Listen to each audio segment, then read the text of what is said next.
So the slides are going more or less.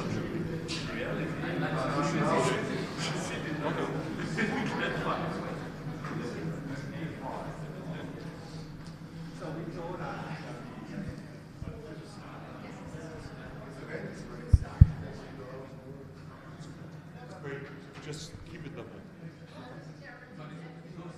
Okay, so our panelists have all arrived, including Joan Saraiva, who is, at least in recording, probably going to be project. No. It's important that the chair is exactly there where it is, because he's recorded as if he's sitting there. Okay.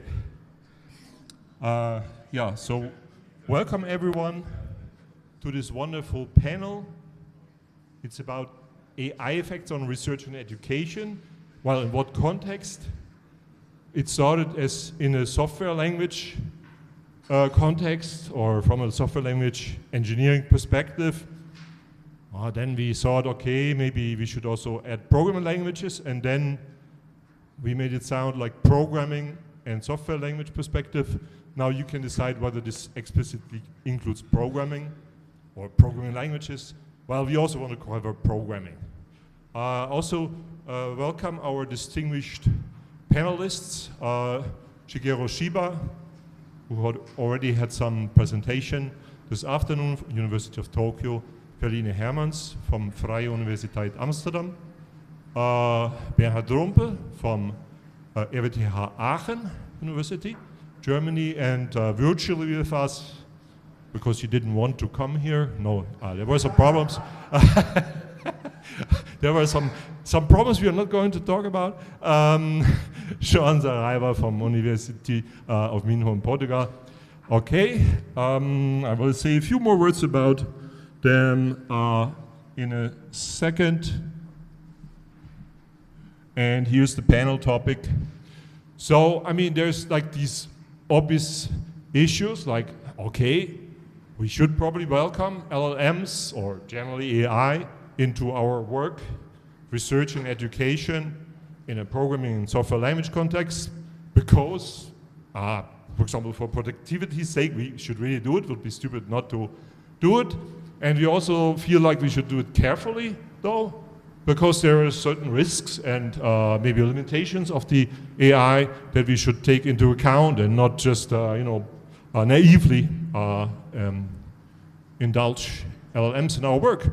But in this panel here, we want to go a little bit deeper. So we thought of a few provocative questions without mentioning any names. There was one person in the panel who actually said, well, let's have some, what was it, communistic ideas here.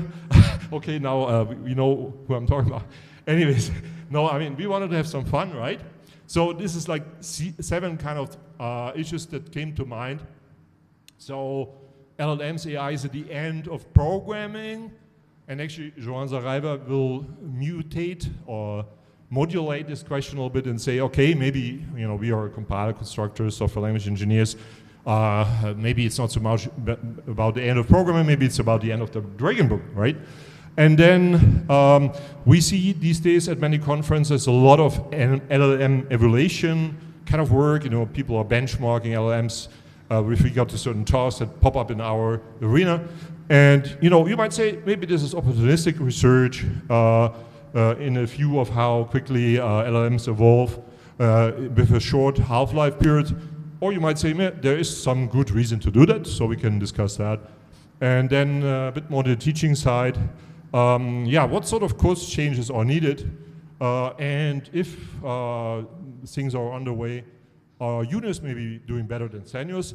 Just hands up. How many of you are currently in the last 2 years doing teaching in this programming software language context? Okay, I would feel like a bit more than half. And how many of those who just raised their hand have actually implemented some significant changes in response to, ChatGPT and co? Actually, very few. Interesting. Okay. Okay. Yeah, very few. So number 4, yeah, we often say, you know, okay, LLMs are great. We just have to enable our students or ourselves to,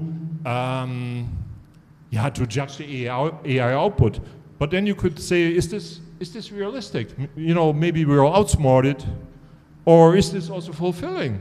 You know, maybe we're not happy just to judge. And yeah, is even the question of outsmarting the AI futile? Are we fighting our last stand? You know, we can talk about this.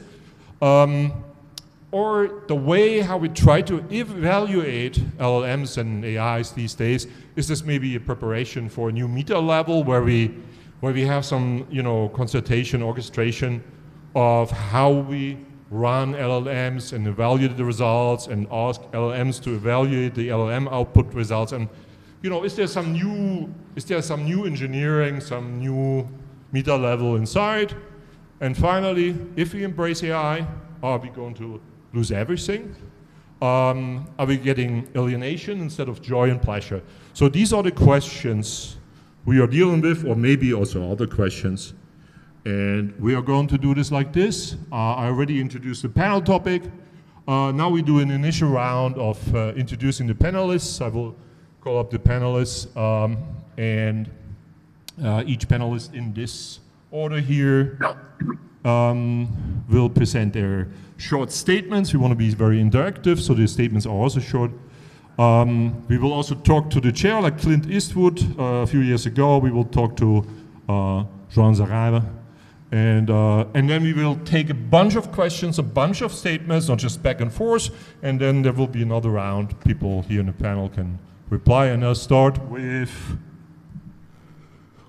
well, just pointing out there's also a cool keynote by Eric Meyer coming up on the topic, but you might have seen that, just some advertisement. Let's start with Shigeru Shiba. And, oh, I had actually prepared some comments about you.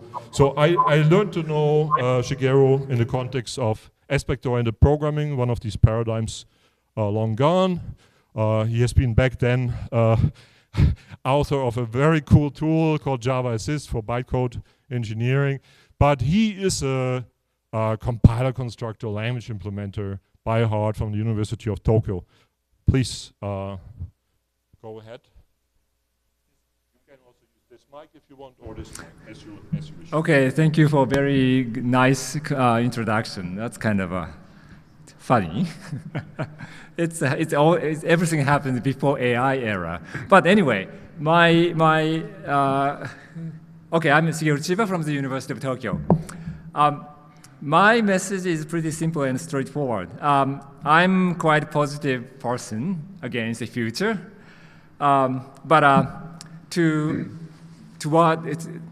before going to the future, we should learn things from the history, well, from the past.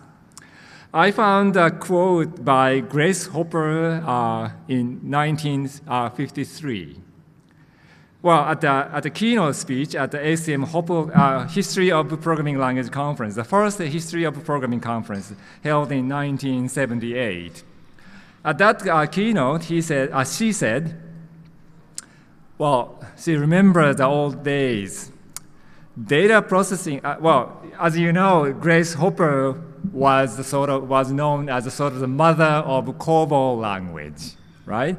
And during the keynote, she said, data processing programs should be written in English or German, French, Japanese statements.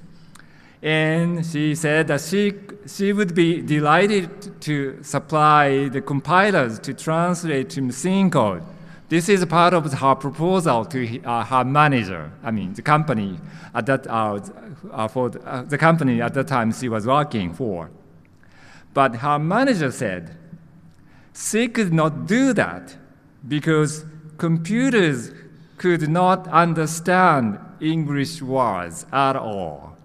So the manager denied to the proposal of the development of some sort of a COBOL. It's not a COBOL, it's just a language named Flowmatic, which was ancestor of COBOL language. But well, now but now today we have a LLM. And now the computer can understand English or German, French, Japanese. So I think the future of our programming language would be something like more natural language rather than C, JavaScript, or Haskell. Although, today yesterday I was supposed to teach my Python 101 class, but I canceled that class because of the conference. But in near future, I believe we're gonna teach some sort of the natural language English, but in to speak in a more logical way, so that the computer can easily understand what we want to do, and we believe I believe that would be called programming at that time.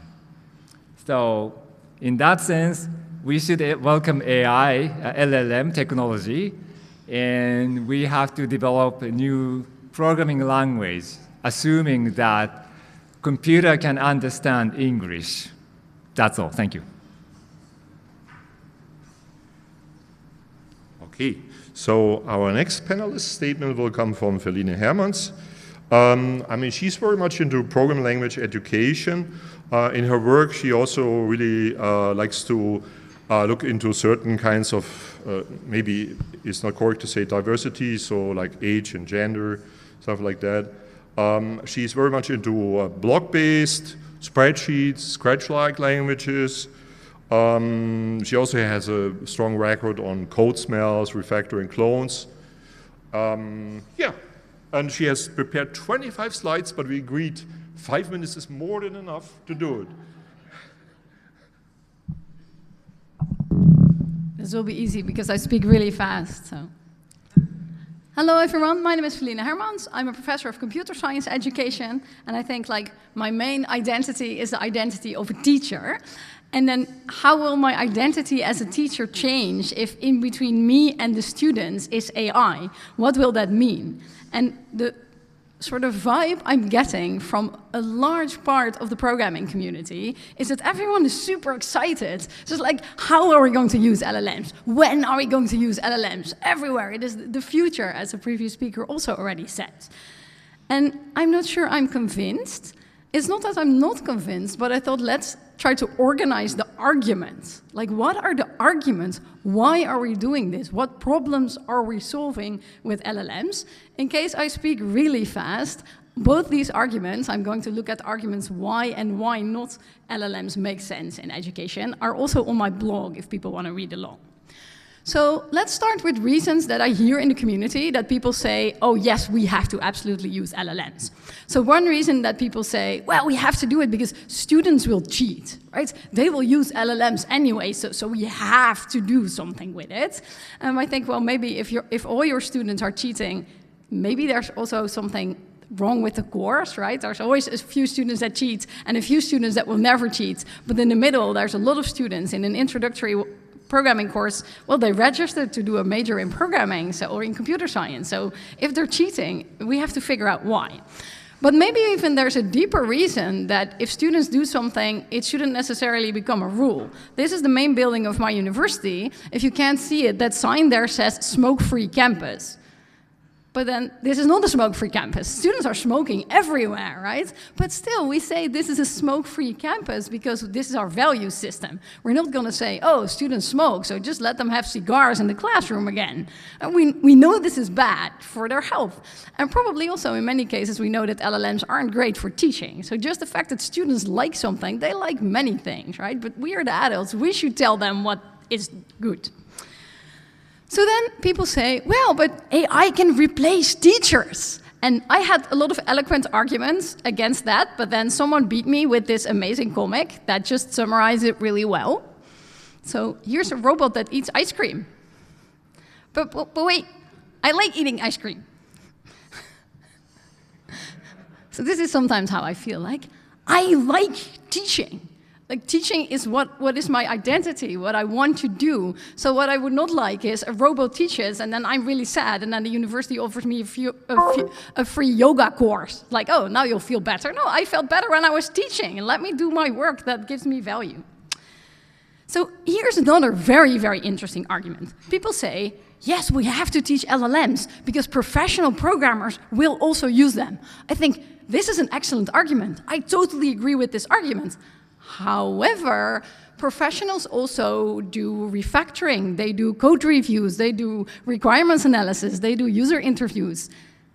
And those things aren't taught with the same enthusiasm that I'm now seeing for LLMs. So I think it's interesting, at the very least, why do we use this argument now, whereas something like testing or refactoring, naming practices are not taught at all? Well, the same argument could be made there, so maybe something else is happening there.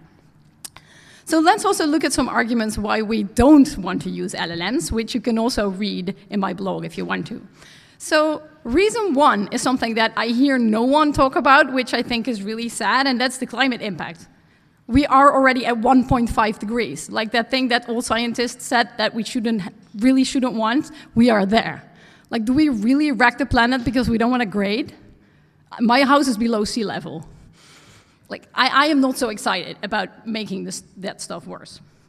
Here's another thing. Maybe like all the data that all these LLMs that produce code isn't really ethically sourced. Like a lot of my code that's on GitHub is trained, and I don't like that. And what's really interesting is that I've sort of witnessed a paradigm shift. When I was a student, which I would like to stress is not so very long ago, all my professors were like anti-Microsoft. Microsoft was the devil and it was terrible and no one should use Microsoft. And I thought, well, you know, maybe they're a bit extreme, but okay, you know, that's what you do you. And then you blink twice and then these same people now are like, oh yes, Copilot, oh it's so cool, LLMs. It's like, hey, wait, like what is happening? Why is this suddenly cool, right? What is happening?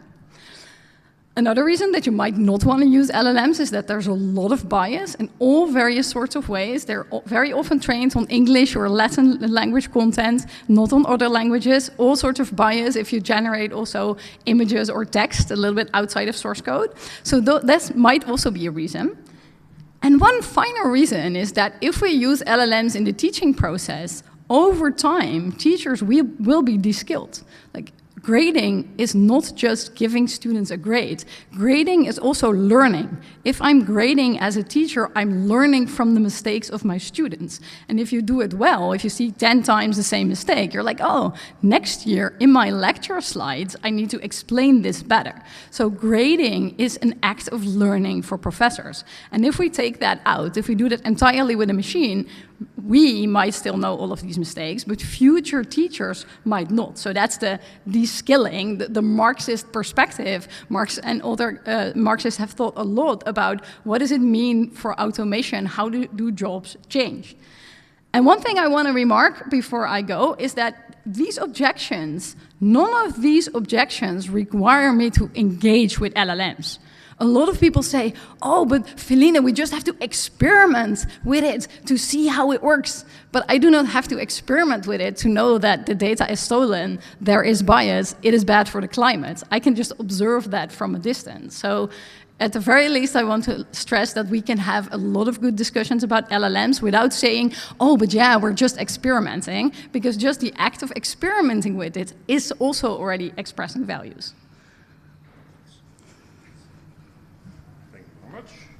So then I also would like to ask Bernhard Rumpel to make a statement. And I think it's fair to summarize Bernhard Rumpel for the purpose of this panel.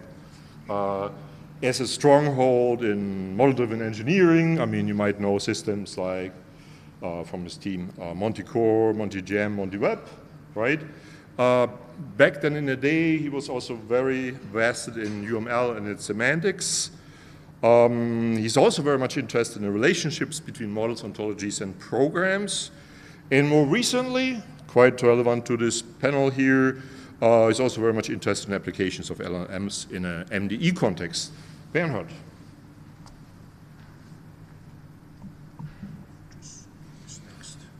Yeah, thank you for the introduction. And we are already on the next page. I'm a software engineer, already for a while. And I teach software engineering, of course. And what I'll tell my students is that developing software is usually complex. And as it's so complex, please use all the tools that you can find. And don't reinvent the wheels all the time. So don't write lists, implementations again, but use libraries and all these kind of things, use patterns, methodologies, and so on and so forth. And ChatGPT, or LLMs in general, and Chatty is my short name in short, is a tool. For me, it's a tool. And I tell my students, use that tool whenever it's applicable to you. We don't know yet whether it's really a good tool or whether it will become a good tool, or we will have problems with it because it does too much hallucination or it convinces us of wrong things and things like that. But it's worthwhile looking at that. This is my position on how to use ChatGPT or LLMs in general. But when you tell that to the students, that they should use that as a tool for their software development, it's not only coding, it's software development in general, then it's also necessary to give them this tooling somehow at hand. And our experiments, our considerations, we found out that teaching software development and telling them how to develop software, the LLM tooling stuff is not so easy to be differentiated between these two topics. So on the one hand, they can use LLMs as a tool, and on the other hand, they are also more or less autodidactically or taught by us using these LLMs as well. So I'm using now LLMs for teaching and also giving them for teaching development, as well as allowing them to use this as a autodidactic development to learn something about how to program things. And programming something is almost always an creational, inventionary thing, so they always learn also as well. So that's one statement. The second one, and here I have a slide, in addition, is I was looking very much at how can we use our ChatGPT stuff as a tool for the early phases of software development, including in particular modeling. And we found a number of use cases where we can actually use ChatGPT or LLMs in general, not only sorry, you probably can't read that very well. The layout didn't work from PowerPoint, Microsoft to... What kind of computer do you have? Do you have a computer at all? Oh, you have a Mac. Yeah, 1 minute. So the most important is, of course, take an informal text and create a SysML model, for example, out of it. Others are ask ChatGPT what the SysML model does that I don't understand directly, so let it explain things, or and a lot of more possibilities are there out. The point is actually that this to some extent works. We have tried that. We have actually created a specific version for ChatGPT, a plugin, and you can try that out on yourself in case it still works. The layout seems okay. You can ask it, for example, give me the model of a dishwasher or something else which is generally known, and you get the SysML model back. And you actually get it syntactically correct, because what happens is the ChatGPT produces something, and we run that through a compiler, not a complete compiler, but a parser, and do some sanity checks, and then you get that back. So it's at least syntactically correct. Whether it does something useful is up to you to decide that. And my personal belief is that this is a tool that will help us in the future to do software development, by way, not only software development, but also systems development. And I'll leave it at that. I'm a Mac, I'm not a PC. And now I'm pretending to be Clint Eastwood, and Joan Saraiva is Obama, like you remember the Republican convention some years ago. So Joan, I would like to introduce him as a partner in crime, as a co-founder of the Generative and Transformational Techniques in Software Engineering Summer School, which we haven't done in a while, which is a pity. And by the way, also Felina, I got to know there. She got a great award some years ago. I mean, Joan Saraiva is a strong representative of declarative methods for language implementation. I would call him a bastion regarding attribute grammars, while we have more bastions like this in the room, looking at our steering committee chair. And more recently, Joan Saraiva and his team also were interested in applications of LLM in a programming context. So I hope everything works with connecting audio to him. Joan, the floor is yours.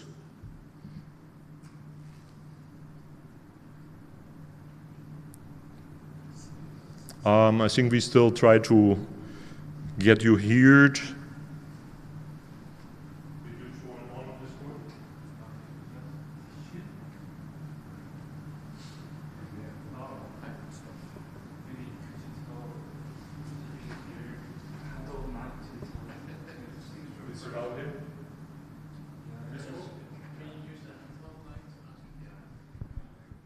Can you say a few words, Joan? Hi, Okay, okay, yes, Joan. Yeah, Joan, you are ready to make your statement. Your non-slide is on the screen. okay. First of all, I couldn't hear the other presentation, so I have all the freedom to say what I had prepared without being influenced by the previous panelists. But so let me start by recalling Christop's last year keynote with the title "Artificial Language Are Dead," and I think probably you follow some of her first posts on LinkedIn. I think it was on LinkedIn 2-3 years ago, on interacting with LLMs to generate tokenizers or scanners or grammars and parsers for a language. And yeah, and we were all amazed with what LLMs could do 2-3 years ago. Everything was new. And it was only 2 or 3 years ago. And LLMs are very good performing some, let's say, language engineering tasks, language documentation, language translation. And for instance, last year at SLE, we presented a paper on using LLMs for type error repair of OCaml programs. Some of you may recall the talk, and to validate our technique, we use a large repository of Haskell programs, the RIT repo, containing more than 1,000 ill-typed OCaml programs. And after presenting that paper, we extended this work into Haskell. And the idea was to see which features of the Haskell and versus OCaml type systems better support automated type error repair and so on. But we had a problem. There is no repository of ill-typed Haskell programs that we could validate our approach. I always say that, well, in Haskell, there are no errors in programs. So it was impossible to find such a repository. So the idea was, how could we obtain a similar repository? And of course, I start telling my students, okay, OCaml and Haskell, they are similar. We can write a simple translator between both language. And immediately I was thinking parsers, abstract syntax trees, tree traversals, code generators. Yes, I was thinking on the Dragon book. And Francisco, the student who presented the paper last year, told me, oh, I can ask ChatGPT or GPT-4 to translate RIT repository for us. And I realized that I'm a bit old. Yeah, you can see my gray or white hair. And I was, yeah, you are right. And and in fact, we generate for each OCaml program, we ask GPT-4 to translate each ill-type OCaml program into a ill-type Haskell program counterpart. And okay, of course, we had to confirm that the Haskell version produced was equivalent and so on. But again, we were amazed with what large language models can do for us in software engineering tasks. So more recently, I was in another event, and we were also talking about, well, LLMs are very good in language and language translation. So we were asking GPT-4 to translate Python code into binary code, because we were wondering if models could understand binary code. And the answer was, and we gave a fragment or a piece of Python, and the model replied, unfortunately, I cannot translate Python directly to binary code, but I can translate Python to C and show the C code, and it was correct. And I can translate C into assembly code and show the assembly code, it was correct. And I can translate assembly code into binary code. And again, it was correct. So my statement is a bit is this my view, that if now I want to design a new language, let's say a new domain specific language, can I do it by developing its processor by, let's say, fine tuning LLM to translate our new language into an existing executable language? So let's say, I would say, train the model. So this constructor in my new language corresponds to this constructor in the existing language.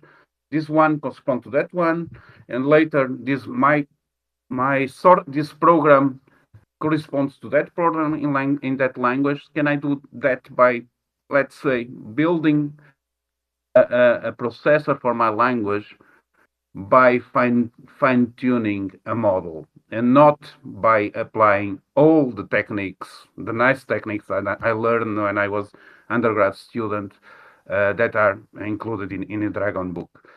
So my question is this the end of the Dragon book? So I would love to have some feedback from you, and I hope I can hear you and in continuation of this panel. Thank you. Thank you, Joan. So we do it like this. I think I also have a manual here. I will now go through the room so you can make a short statement or raise a question. We will just aggregate a few things, and when I feel like it's hard to remember anything, then I will ask the panel to respond to you. So who wants to make a statement or wants to put up a question? Oh yeah, you already threatened to do that, yeah. Sorry, I wasn't going to go first, but there are just so many things I could rant about. I'll try to make a specific point here on LLMs for education and try to keep it relatively brief. But I'm going to take a devil's advocate position, because I think pedagogically LLMs, it's hard to think of a worse technology for us to apply in education. Because LLMs are trained on the average of everything that's already been done. And that's how we're applying them. And I claim that they are good at teaching exactly the wrong things to our students of programming and computer science, because they make the things easy that are already the things that aren't hard, and hide teaching the things that are difficult. So learning how to apply a programming language for typical programming tasks, that's the easy part. The hard part of being a software engineer is figuring out how to take incomplete and not fully understood requirements and stakeholder needs, and in a team translating those into an effective solution. And I would claim that that is actually being taught against with LLMs, because with students, we have to give them problems that we already know the solutions to. But they don't know the solutions to them, and we're hoping by teaching them how to think through these problems, they will learn how to work effectively on more creative problems when they become professionals or they become true researchers. The LLM short circuits that and gives them confidence that they can do stuff that they can't really do because they're just working on easy problems. And LLMs are terrible at doing the creative stuff because they're just already trained on what's already out there. So that's my point, and I'd be interested in the comments that not only are LLMs not something, or not only are LLMs something that may not be helpful, I think they're actually a detriment to educating our students. Thank you very much, Ed. I'm sure you want to jump on this question, but put it on your stack, and we get some more input here. Yeah, thank you. So I really resonated with Ferenc said. I want to add that I think there is kind of a self-fulfilling prophecy that we are all engaging with the argument of, oh, anyway, AI is coming, so we might as well do it, right? And it's not only about education. I hear it all the time about everything. It's like, oh yeah, you know, we have to develop AI for this project. We don't like AI really, but we have to do it because if we don't do it, someone else will do. And well, of course, if everyone thinks the same, then we are collectively building AI. So this is a completely self-fulfilling prophecy. And the other aspect that I think we should also emphasize on is what are we training AI on? So there is the unethical things, but we are also training AI on existing stuff. So I fear that we are just averaging out the human experience that we put into things. I agree that I like teaching. I also like coding, and I think it's a nice activity to do for me as a kind of form of art or something that I want to do. And the last thing I want to add, and then I stop ranting, is, well, we don't have a lot of experience dealing with software that has been built by AI. So what will it become when we need to refactor 10 million lines of code that have been generated by copilots? We don't have any experience in that because the code that we write is for humans. We are humans doing things for humans. Once we ask the machines to just output the average that humans have produced, I'm not sure that we will lack the output when we need to actually work with it because we read code much more than we write code. Thank you very much as well. Oh, well, yeah, why not? Stay here. Okay, to me, a common theme in programming is building blocks. If I'm working in assembly language, my building blocks are these instructions. If I'm working in C, I have some higher level building blocks, and if I'm working in Haskell, it's even higher level than that. But it's all about these reusable abstractions. What are the building blocks in natural language programming? It seems totally different, and I don't know how to span that gap. Thank you. Maybe one more, and then I'll return the mic. Very well. Thank you. I'm going to do something different. Yeah, one of the things we try to do in software is to build programs that work and work correctly. And when you start to use AI techniques, not just LLMs, but AI in general, sometimes it's hard to validate the correctness of these programs because they are self-modifying and they introduce heuristics. And so this becomes difficult when you want to release a product that you know works properly. And this is particularly an issue when you're dealing with life-critical and mission-critical applications where, you know, if it gets the medical diagnosis wrong, that's a big problem. So I'd like to see the discussion about AI and software engineering go beyond LLMs if we have the time. Thank you. Thank you too. I think all these statements didn't touch much on Joan's kind of End of Dragon book, so we can dedicate this to the next round. So I will now do the same order as before. You can pick anything that you hear that made you, you know, want to answer. So just 1 or 2 minutes. Okay, I agree that the requirement engineering is going to be the most important thing in the software development process. And the rest of the thing will be, the reason I mentioned the COBOL example was, well, in those days, remember when the COBOL was developed, the average engineers love the machine language. They hate, you know, higher level language. But nowadays, who write assembly code? You know, we trust the C compilers and, you know, we concentrate more higher level stuff and more mainly requirement engineering stuff. So I believe AI, well, LLM, not only LLM, but AI would take that kind of lower level part and our focus will move to more requirement engineering stuff. And also our teaching process will focus on that part rather than, you know, solving writing sorting code, or I don't know, similar things like that. That's it. Yeah, I think that last point that was made was actually very powerful. I would also like to live in a world in which we can write natural language and then C comes out, or Java, right? But then there has to be some sort of verification. That's maybe another paradigm shift, that we're all sort of obsessed with type systems and verification. So if there is a transformation like the C compiler that can be verified, but if it's LLM based, then it will be statistical. So then I don't see that verification happening. That's one point. To come back to the education point, I think that's actually very, very interesting. I don't think we know how to teach the software development process. I really don't think as a community we know how to do that. We know how to teach programming, right? Oh, well, this is a loop and this is a variable and now you reverse this string or whatever.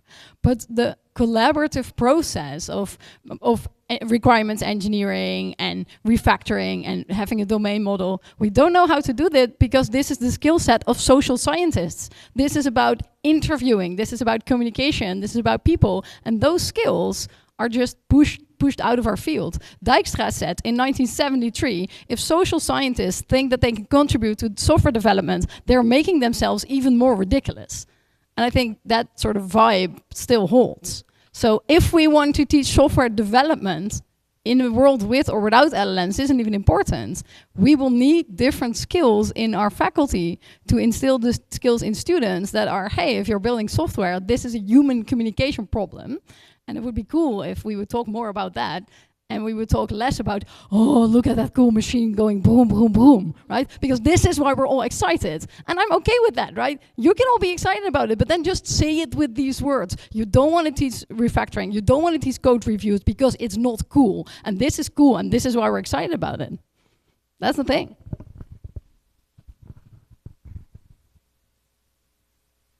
Yeah, I would like to restart with the education stuff from the beginning. Yes, it may well be that LLMs are would be only teaching average stuff, and they cannot teach social skills for communication and things like that very well. But they still are helpful as a tool to get rid of the tedious jobs. I think. Pretty much so, and maybe it's a good thing that they cannot do everything, so that we are not going out of business, but we are concentrating on the innovative things ourselves. That's at least for the let's say for the teaching. I also think that we are not going back to natural programming languages. I think the natural languages like English or German are too informal, have too many conflicts themselves. They can be very well misunderstood, and actually they are too verbose. I think the kind of language that we have now is condensed enough that we can easily write and read them. That's roughly, there is some kind of agreement on this. It's not COBOL-like stuff, it's not natural language, and it's also not math on the other side, which is too compact for that. And I guess we will stay with this kind of languages. To be precise, we need a formal kind of thing, and it should be different from natural language anyway. So actually, I don't want to program in English or German. And not in Dutch either. But I think that we can allow our LLMs to do two things: both program in such a kind of language, for example, Haskell or Java or something like that. But we can also allow them to model things in between. And by the way, I mentioned the word models again, because I think that the step going directly from high-level requirements, which are hundreds, thousands of pages usually, if you look at the car manufacturing company, and they have a lot of inconsistencies in it, which are not solved yet, and often also not found and not cared of. But if we map that into intermediate steps, into smaller steps down to models that are hierarchically decomposed and finally end up with software implementations, that is something that LLMs can probably do in the future, and we can still follow whether this has been done well or where the problems are still in there. That's why I think that, for example, not only programming but also specifying is a feature that our LLMs should have in the future and will have in the future. Thank you. I think we will skip Joan because I don't know how well he can follow. I just wrote him, but we can kind of loop him in if it works towards the end. I think several of the replies actually sort of very briefly touched upon the end of Dragon Book question that Joan was so much interested about. I think the one of the answers what we would like to rely on semi or formally verified language implementation rather than some statistically computed translation. But so you're completely fine to bring up any statement, no focus, as long as it's on teaching, education, programming, and software language context. More statements, more questions, so we can have a second round. So people who want to be able to write things learn vocabulary words and they learn how to make sentences, and people who want to paint pictures learn all kinds of technology about painting and drawing and things like that. So how are our students in the future going to be able to do creative things with software development if all of the basic skill tasks have been made, you know, the answers for the basic skill tasks have been made immediately accessible to them via LLMs? Yes, I'm sure there's going to be interest in responding to that question. Ignoring the climate change argument, I do think students are going to use LLMs. And so I'm a former faculty member. I think we really need to teach students to think of LLMs as, you know, this annoying know-it-all friend who is always available to you. That's what's advantage. He's not a teacher that you have to go to office hours for. He's available right now. He or she is available right now. And you can dialogue with that LLM and you can learn. But we need to teach our students how to deal with this person that they don't know how to deal with, that they don't have any experience with, this know-it-all who can be absolutely wrong all the time, but also has a tremendous amount of knowledge.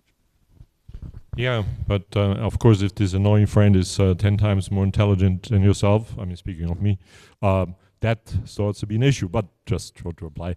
More statements, more questions before we return?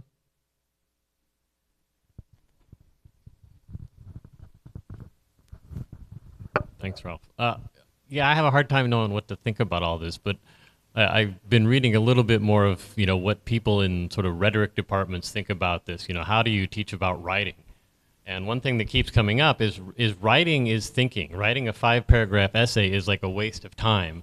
The whole point of writing the essay is not to generate the essay, but to explore the idea and think about it and understand it. And I think about programming in the same way, that I think I know how to solve a problem, and I sit down to write the code. I'm like, oh shit, I don't actually understand this. But once I get the program writing, then I know it. Then I'm like, now I can talk about it and feel like it's in my bones that I have that solution. And so if LLMs replace that, that just seems like we take away something that's really important, that the writing is the learning, it's the thinking. It's like when we write papers, how many people sit down to write down a paper for a conference and like, oh, I don't really understand this as well as I thought I did. I'm going to miss the deadline, and oh crap.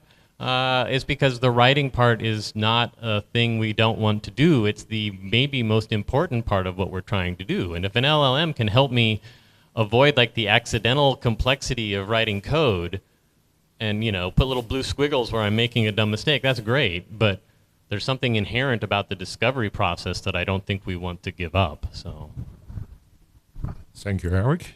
And there was one hand there, and then we return to the panelists. Maybe. Yeah, it's me again. I hear a lot about, and to follow up on what has been said, I hear a lot about eliminating the tedious thing. So first, I'm not sure that it's that tedious to write these algorithms. They are beautiful, so I think there is beauty to learn how to write quicksort, for instance. And the other thing is, we have a way to eliminate tedious things. It's called a library. We can build libraries, or we can build new programming languages that create better abstractions to eliminate the tedious thing. I don't think we need a technology that is burning the planet just to eliminate the tedious things. All right. Yeah, quick round of addresses. You can skip if you want to, but it's more fun if everyone has some opinion. Okay, this semester on the first day of my Python 101 class, I said the goal of this class is to be able to read the output of LLM, right? I think the verification will be in near future, the verification will be still the job of a human being. Then the most important skill is to read the code. But yes, I agree, Eric. For improving the skill of reading, maybe the writing would be a good exercise. So maybe during the teaching, we would ask a student to write the code. But it's basic. I think the main goal will be the improving the skill of the reading the code. That's my opinion.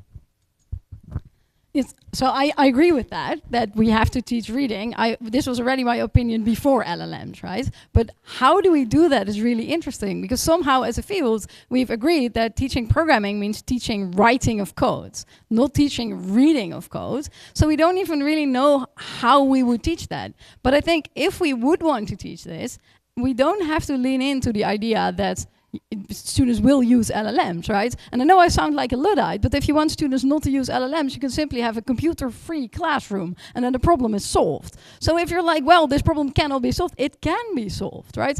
One thing I'm doing now in my teaching is I'm making paper worksheets, and students work on the paper worksheets. And our first experiments are showing, we will present this in Splash E on Thursday, that students work really concentrated if they work on paper because there's no distraction. Research from other fields also shows that reading from paper is better for your long-term memory than reading from a screen. So just as in sort of optimism, if people want to have spaces where there's no LLMs, this is possible. And people go like, yeah, Feline, this is crazy, but what about calculators, right? In the lower grades in elementary school, students do not use calculators because it's super important that they really understand the tables of multiplication. And the only way to do this is to not allow them a calculator. This is not a radical opinion. This is common practice around the whole world. So there's not really a reason why we couldn't say, well, in the first few programming courses, we really will teach the basics. We will teach reading, and reading is, here's Python code, what are the variables, what is the output of this, refactor this on paper, and then this is the solution, right? So I don't want to hear this, oh, but there's nothing we can do, but there's something we can do, and it's super easy, and it's cheap, and research shows that it works. To go back to Dijkstra, it could then also be interesting to write the program on paper instead of the computer. Yes, why not? Okay. Sorry. Actually, I think we should use the kind of tools that we have, and of course, you don't know how to evaluate something if you didn't try to write something on your own before. But this brings me to creativity that was mentioned earlier and validation on the same side. I think that when we use LLMs, the kind of creativity that we are seeing afterwards is probably on a higher level and goes more towards the direction of what is really hard to do good architectures, to come up with good big designs and things like that, that are still something that we have to do, at least for the moment, and or maybe for a longer time. And but it allows us to get done with the smaller tedious jobs, and actually a lot of code that I wrote in my life was actually I didn't sometimes actually sit down and try to understand what the algorithm should be and discovered the algorithm while writing it. But a lot of times I also Googled it. And now LLMs help me and do that. And then I discover the algorithm in the result that the LLM gave me. Either it's wrong or correct. At least I discover it reading and correcting it somehow. And this brings me also to the validation stuff, because validating something is also a highly creative job, meaning writing the correct tests, understanding what the checks should be that need to be done and things like that. And this is also something that can be assisted by LLMs, but needs to be understood by us as developers. Thank you. So we have like 3.5 minutes left, so we can start to wrap up. But Ed started the question, and I mean, maybe he's also finishing. I'm going to try not to have another rant, but I have a question for the panelists, including Ralf. This is a powerful technology, right? So we can't ignore it. One of the issues, though, is that we're using things like GPT or ChatGPT or other things that are just trained out there on everything. We have this idea of we could take this thing that's sort of trained on everything and then somehow convince it through the prompts we're giving it to be specialized. It's like saying, I'm going to take someone off the street. By asking them the right questions, I can turn them into an expert computer scientist. Well, no, we train computer scientists.